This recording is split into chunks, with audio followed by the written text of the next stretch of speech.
Welcome back to Superior Sunrise. Now joining me is Trent Loos with Loos Tells, 6th generation rancher. The list goes on and on. You have an extensive resume, and I want to thank you for joining us on here on Sunrise this morning. But Trent, let's dive right into it. Let's talk about everything, kind of just how you got started in the livestock and ag industries. Well, I didn't really have a choice about livestock and agriculture. My family still farms the same land that the first Loos came to from Germany in 1832. That's in Quincy, Illinois. But I saw the light. I got out of Illinois as fast as I could. My wife, Kelly, and I ranch in central Nebraska. We raised 3 daughters there, and we just absolutely love the lifestyle, love the people, and think it's important to recognize and remind people why we take care of the land and the livestock, and that is to improve human lives. Convert that into food, fiber, pharmaceuticals, and fuel. And 19 years ago, Kelly and I recognized that people don't understand that. 320 million Americans don't understand that the food doesn't just come from the grocery store. So we launched on a campaign to educate not only the American but the global consumer about where and how your food is produced.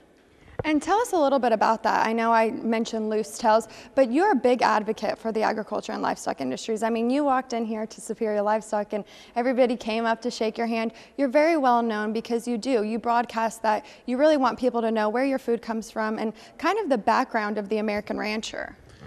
That's probably the one untold story that we're not comfortable with. We love to, and I just listened to you talk to Jason about the quality of the cattle. Mm-hmm.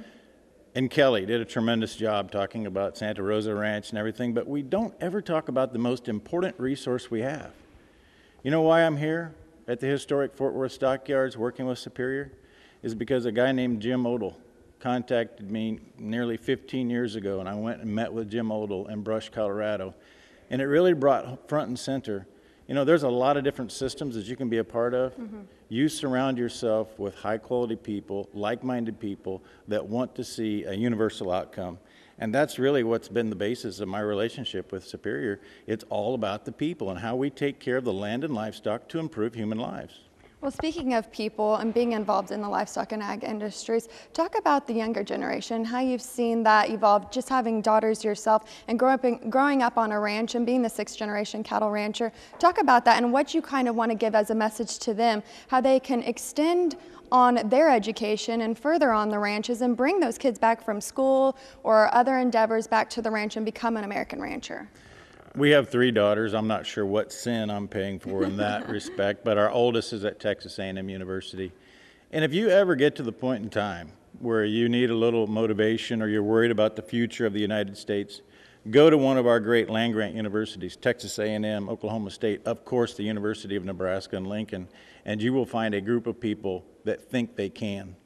It all comes back to right here, what they have in their heart and their ability to follow their passion. And you will find that with farm and ranch kids, unlike any other segment of our population. I'm just proud to be a part of a group of people that take care of God's creation and improve human lives and have a positive attitude every day in getting it done. Well, before I let you go, I know you were sharing exciting news with me before we got on, so tell us a little bit about that real quick. Well, I'm very fortunate to be one of 60 individuals from agriculture, hands-on, that are a part of the Donald Trump Ag Advisory Committee. That's not part of the transition team, it's part of the committee.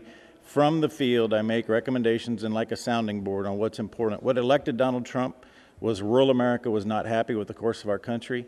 This is the first president to have an Ag Advisory Committee because he wants to remain in touch with what the needs of the people and the places in rural America truly are. Well, I know we could talk all day long. We don't have the time for that. I know we don't have the time for that. Well, I want to thank you for being on this morning. When we come back, world champion auctioneer Ralph Wade. Don't go anywhere.